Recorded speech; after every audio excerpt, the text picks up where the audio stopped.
Hey guys, Zach Tyler here, coming at you with a kind of a cool deck. It's a trap monster deck and pretty self-explanatory, but it uses trap monster cards. And those are cards that when you activate them, they go into the monster zone and they act as a monster. And you can XYZ with them, you can use their effects, you can do pretty much anything, you can synchro with them, anything you could with a regular monster, except that they're traps. And it's a pretty good deck, it's not bad. It runs heavy control, a lot of draw power. And yeah, so I'll just go into it real quick. First, we got Uriah, Lord of the Searing Flames. You can special summon this card by sending 3 face-up trap cards you control to the graveyard. He gains 1,000 attack for each trap card, continuous trap card in your graveyard. And once per turn, you can target one set spell or trap card your opponent controls, destroy that target, and spell and trap cards cannot be activated in response to this card's activation. So he's pretty good like late game because you'll have like 7 or 8 trap cards in your graveyard, plus like the 3 you get to take them out. So he's like a 10 or 11,000 beater, and so just getting like that late game thing, you just really want to quickly end off your opponent. Sometimes he can be really good. I was testing like 3 at first for like big boss card, and I did it out of 2, and I decided it's dumb. Like 1 is fine, and 1's been really good and it's been working really well.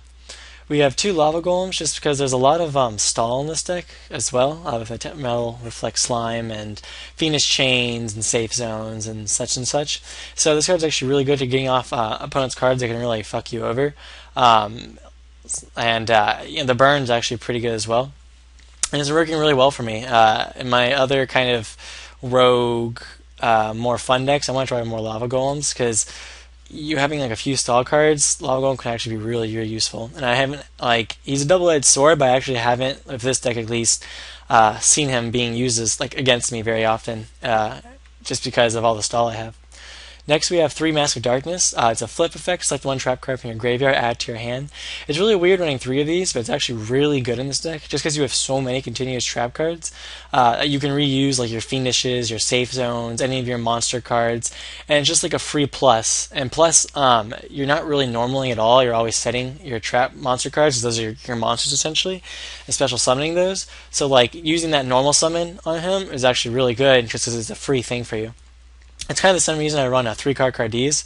This card is retarded in this deck because you draw into an opening hand, you set like 2 or 3 of your trap monster cards, summon card Cardee, tribute them off, draw 2, and then it doesn't even matter like that you wasted your can't summon that turn because you're going to use your trap monster cards next turn, and you can't use it that turn anyway. So it's actually really, really good.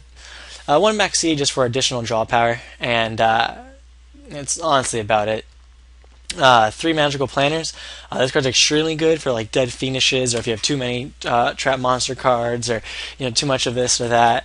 You can also like Safe Zone your opponent's monster, and then Magic Planner it to minus them 1 and plus you 2. So that's always really cool. And it's just a really good draw power for this deck. 2 MSTs, just kind of self-explanatory. 2 Pots for more draw power, and because you open it up first hand, again, it's really, really good. Just for the fact that you're not special summoning until the next turn. Monster Reborn, Dark Hole, just pretty self-explanatory stuff. Monster Reborn is really only used for your opponent's graveyard, but it's still just a really good card in general. Then you have the Trap Monsters. 3 Tiki Curse and 3 Tiki Souls. These guys work together. This guy's the attack beater. He has 1800 attack, 1000 defense, and while this card is treated as an effect monster, if another trap card you control that is treated as a monster battles an opponent's monster, destroy the opponent monster after damage calculation. So that's really good for getting, if you have like multiple trap cards and you get over like a powerful monster, you just crash into it and destroy them after damage calc. And it works really well with Tiki Soul.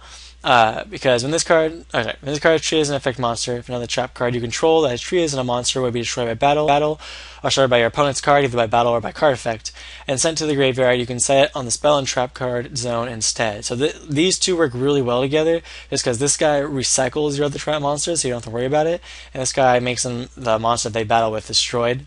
And both of these work really well with Zone of the Spirit. You guys might remember him. He's actually played in meta 3 or 4 years ago. It's been a while. But after activation, special summon this card in defense position. It is treated as an effect monster card with 1800 attack, 500 defense. If this card is destroyed by a battle, inflict damage to your opponent equally attacking the monster that destroyed it. So this card's really good just because they'll get something big, and at your opponent's end phase, they'll chain it, special summoning in defense position, and then you'll switch it to attack and attack their BLS or attack their lava golem that you put on their side of the field or whatever, and inflict a lot of damage to them. And if you have Tiki Curse or Tiki Soul added into that mix. You either reuse him or you destroy the monster that you attacked it with and you burn them. So it's a really good combo. 3 metal reflects slime. I had him at 2 for a while, but I realized 3 was just too good.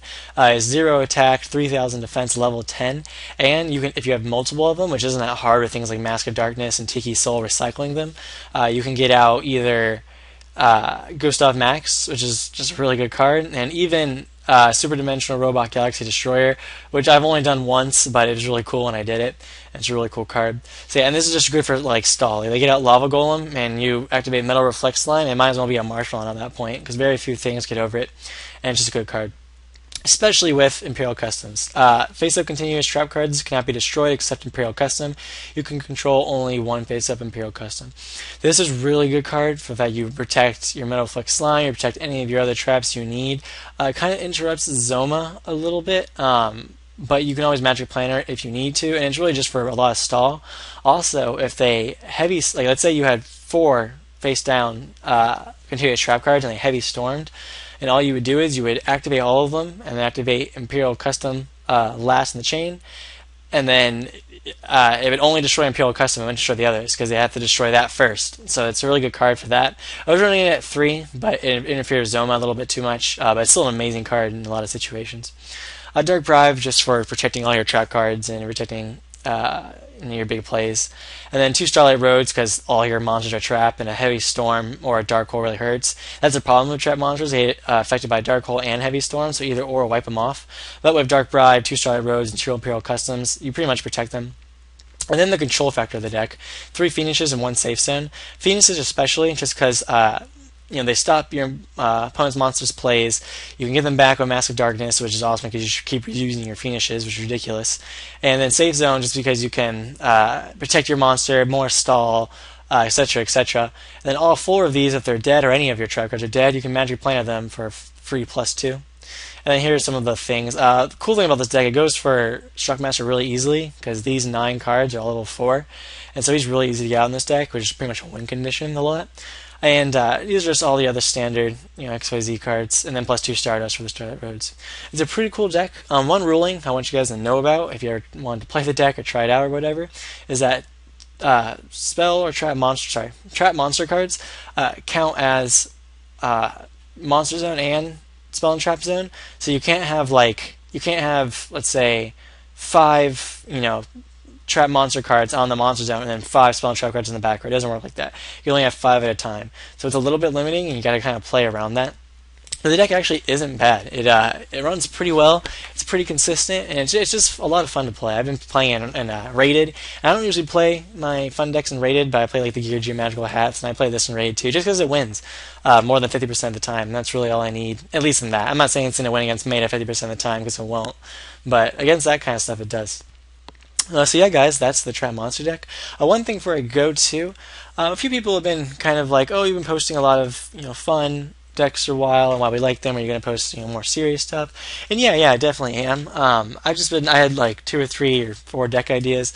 I just wrote these fun decks, and some of them from you guys actually, and I just wanted to make them and show them off and show you like the best builds I could with them, and that's pretty much it. Starting after this video, I'm going to start making some serious decks. I'm going to be doing Agents, Gladiator Beasts. Maybe I'll show a Gear build. That's a big maybe. And I'll definitely be showing side videos on all of those too, so you guys can see how to side against the new meta and the new rogue decks out there. So yeah, guys, this is Zach Tyler. Thanks for watching, and I'll see you later, YouTube.